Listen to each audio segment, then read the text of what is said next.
대여섯 살 된 아이가 있었습니다. 아이의 엄마가 임신하여 배가 불러왔습니다. 엄마는 임신과 관련하여 많은 이야기를 아이에게 해 주었습니다. 그리고 얼마 후에 동생이 태어날 거라고 말해 주었습니다. 아이는 호기심 어린 눈빛으로 엄마의 설명을 들었습니다. 그리고 잠시 무언가를 생각하다가 엄마에게 물었습니다. 엄마, 근데 누가 그 아이로 태어나는 거야? 엄마는 대답해 줄 말을 찾지 못했습니다. 아이의 물음이 아이답지 않게 심오합니다. 아이는 어떤 생각으로 그런 걸 물었을까요? 아이의 생각을 알 수 없습니다만 아이의 물음에는 두 존재가 내포되어 있습니다. 그 두 존재를 편의상 A와 B라고 표현하겠습니다. 그러면 아이의 물음은 A가 B로 태어난다는 말이 됩니다. 물론 B는 태어나는 자기 동생입니다. 그래서 자기 동생인 B로 태어나는 A, 그 A는 누구냐는 겁니다. 그 물음에 아이 엄마가 대답하지 못했던 것처럼 우리도 대답하기 어렵습니다. 그렇다면 나에 대해 생각해 보겠습니다. 곧 아이와 비슷한 질문을 나에 대해 가져보는 겁니다. 누가 나로 된 것일까? 나는 B인데 내가 된 A는 누구냐는 겁니다.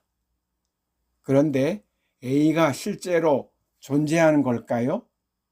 이 물음에 사람마다 생각이 다르겠지만 윤회를 믿는 사람이라면 A는 전생의 나라고 생각할 수 있습니다. 전생의 나가 다시 이번 생의 나로 태어났다고 생각하는 겁니다. 그렇다면 다시 질문을 가집니다. 전생의 나는 또 누가 그로 된 것일까?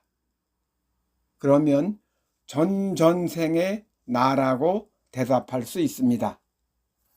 그런 식으로 계속 거슬러 올라가면 마지막에 남는 나가 있을 겁니다.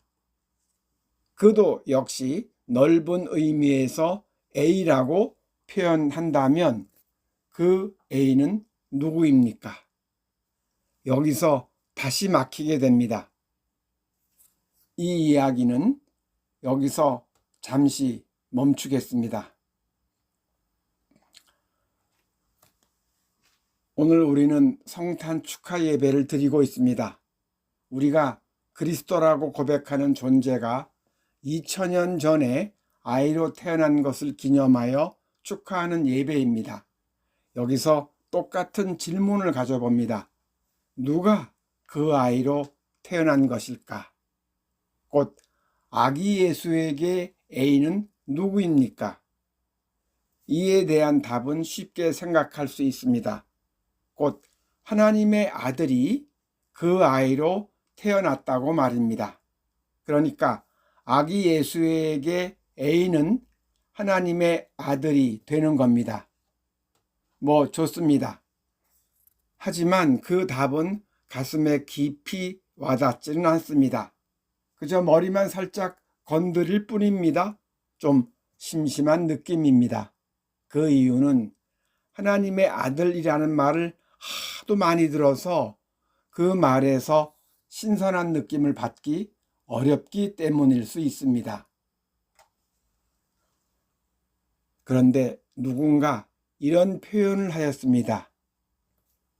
해안이 없는 바다가 있다는 겁니다. 해안이란 바다와 맞닿은 부분의 육지를 뜻합니다. 따라서 바다의 가장자리에는 당연히 해안이 있습니다. 그런데 해안이 없는 바다가 있다는 겁니다.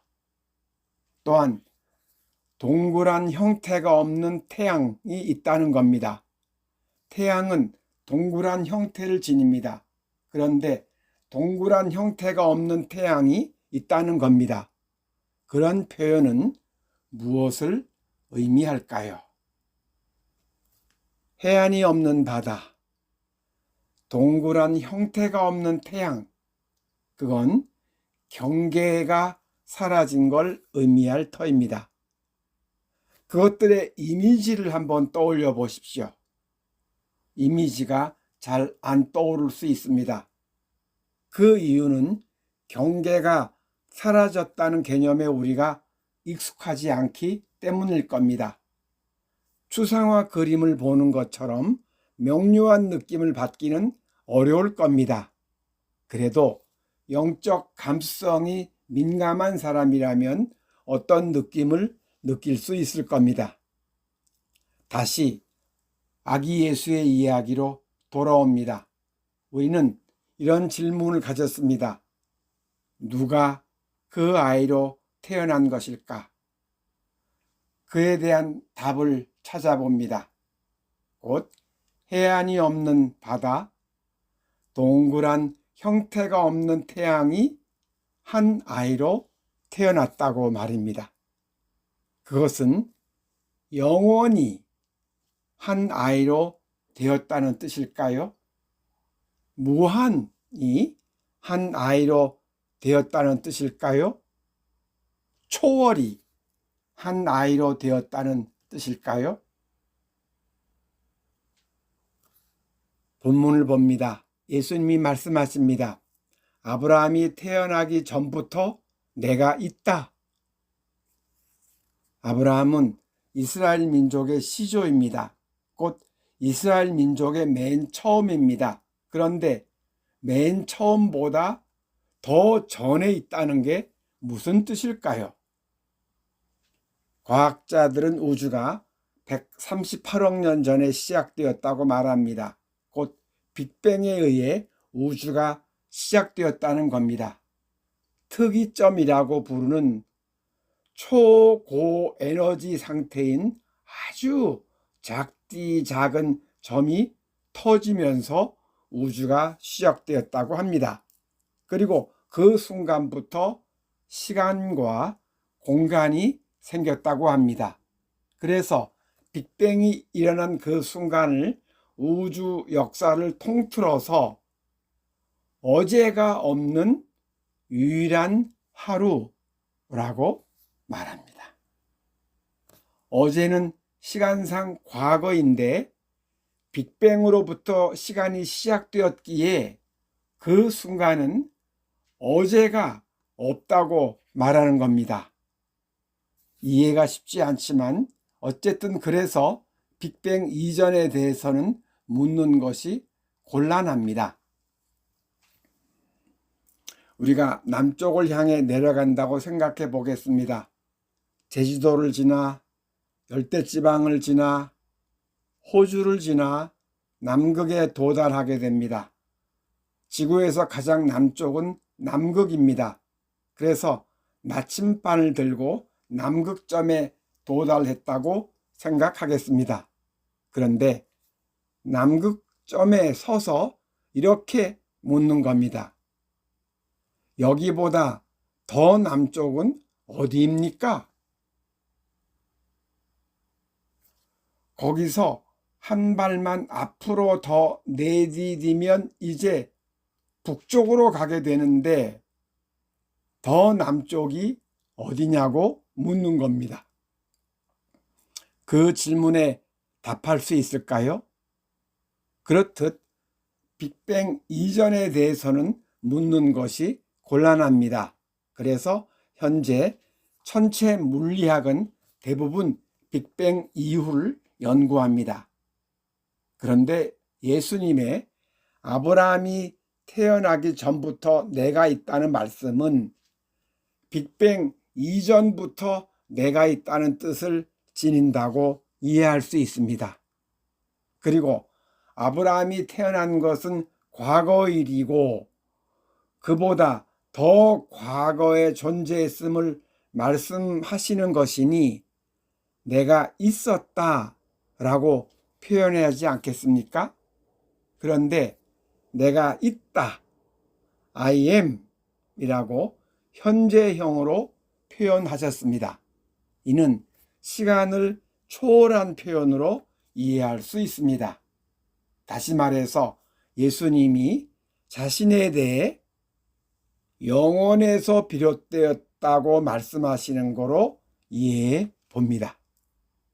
곧 예수님의 자기 정체성은 빅뱅에서 시작된 시간 너머의 영혼이라는 겁니다. 영혼에서 비롯되어 몸을 입고 태어난 그 아이는 어떤 삶을 살았습니까? 레바논의 현인 칼릴 지브란의 글에 이런 아름다운 이야기가 있습니다. 길에 나갔다가 한 나그네를 만났다. 그는 누추한 모습이었다. 나는 그를 우리 집으로 초대했다. 아내와 아이들도 웃음으로 그를 맞이하였다. 그 나그네도 우리 가족을 웃음으로 반겨주었다. 우리가 함께 앉아 밥을 먹는데 그의 평온함이 내 마음을 사로잡았다. 식사 후 불가에 앉아 그의 여행담을 들었다. 밤새 듣고 또 다음 날도 들었다. 그가 걸어온 길의 먼지와 그리고 그가 나눈 사랑에 대한 이야기였다. 사흘 후에 그는 떠났다. 하지만 우리는 그가 떠났다고 느껴지지 않았다. 그는 여전히 우리 중 한 사람으로 바깥 정원에 있는데 다만 방으로 들어오지 않은 느낌이었다. 이 이야기를 들으면 여러분은 무슨 생각이 드시는지요? 혹 예수님이 떠오르지는 않습니까? 그분의 향기로운 채취가 제자들에게 전해졌고 그리고 세월을 넘어 오늘 우리에게까지 전해졌습니다. 그분의 몸은 떠났지만 그분의 아름다운 채취는 우리 마음 깊은 곳에 스며들어 있습니다. 우리가 영원과 무한과 초월을 추상적이고 형이상학적 관념으로 이해할 수 있지만 거기에는 실제 하는 내용이 있습니다. 그것은 바로 사랑입니다. 왜냐하면 영원과 무한과 초월의 근원이신 하나님이 바로 사랑이시기 때문입니다. 그래서 예수님은 다만 사랑으로 사셨습니다. 그리고 우리도 그 사랑을 받아 형제들에게 사랑을 전하는 삶을 살아가려고 합니다. 그런 차원에서 오늘 우리가 그분을 기념하는 겁니다. 처음에 누가 나로 된 걸까라는 질문을 가졌습니다. 그리고 전생의 나를 거슬러 올라가서 맨 마지막에 남는 나는 누구일까를 생각했습니다. 곧 그 A는 누구냐는 것이었습니다. 거기서 막혀 멈췄습니다. 이제 그 질문에 대한 답을 생각해 보겠습니다. 예수님을 하나님의 아들이라고 말합니다. 그리고 하나님의 아들이 몸을 입고 예수님으로 태어난 거로 생각합니다. 그것을 다르게 표현하여 영원히 예수님으로 태어난 거로 생각했습니다. 그러니까 하나님의 아들은 영원입니다. 에터니티. 한편 나는 하나님의 자녀라고 말합니다. 예수님을 가리키는 하나님의 아들이라는 개념과 나를 가리키는 하나님의 자녀라는 개념은 어떤 관계일까요? 두 개념은 실상 같은 것입니다. 하나님의 아들과 하나님의 자녀는 같은 개념입니다. 따라서 하나님의 아들이 영원이라면 하나님의 자녀 역시 영원입니다. 다시 말해서 예수님이 영원에서 비롯되었듯이 나도 영원에서 비롯된 것입니다. 영원이 나의 본성입니다. 맨 처음에 전해드린 이야기에서 아이는 태어날 자기 동생에 대해 이렇게 물었다고 했습니다. 엄마, 누가 그 아이로 태어나는 거야? 그 물음에 엄마는 대답할 말을 찾지 못했습니다. 이제 우리가 그 대답을 찾았습니다. 우리가 아이의 엄마 대신 이렇게 답해 줄 수 있습니다. 영원히 그 아이로 태어나는 거랍니다. 그 말을 엄마의 뱃속에서 들은 아이는 엄마한테 최고의 축복을 받으며 태어나는 것입니다. 이렇듯 나뿐만 아니라 우리는 모두 영원에서 비롯되었습니다. 나는 지금 연약하고 여기저기 아픈 몸을 지닌 사람입니다.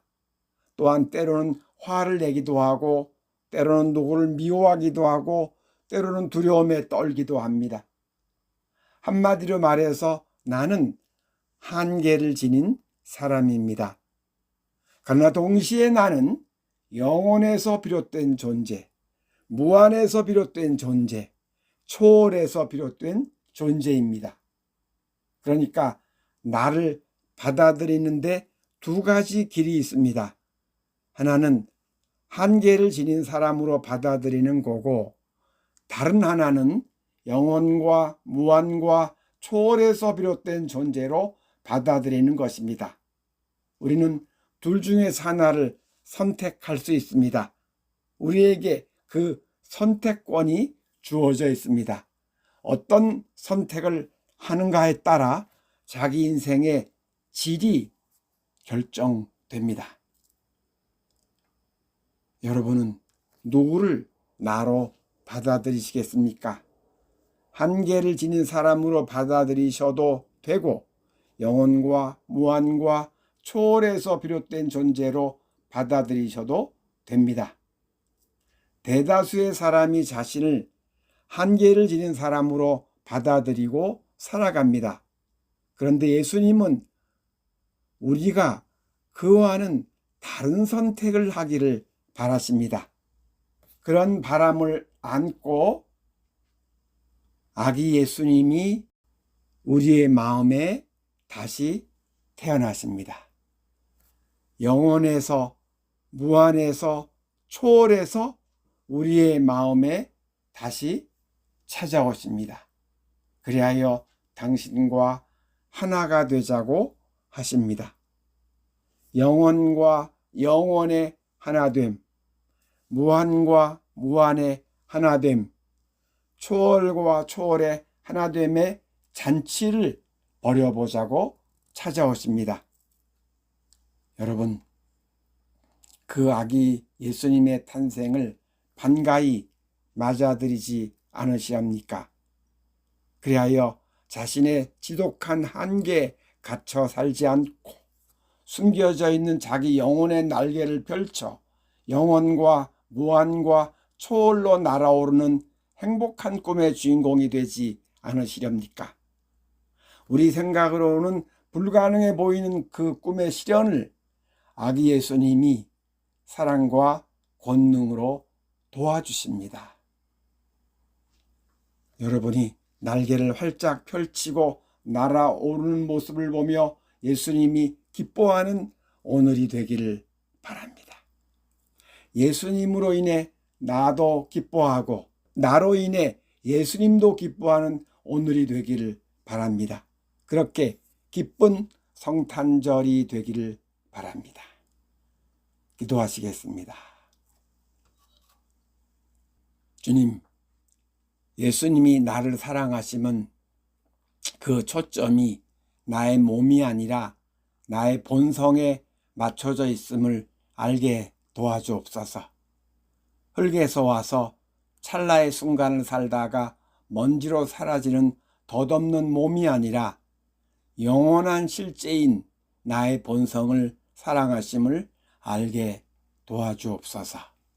곧 영원인 예수님이 영원인 나를 사랑하시고 무한인 예수님이 무한인 나를 사랑하시고 초월인 예수님이 초월인 나를 사랑하심을 알게 도와주옵소서. 그 사랑을 온전히 받아들여 삶의 모든 순간이 사랑으로 빛나게 도와주옵소서.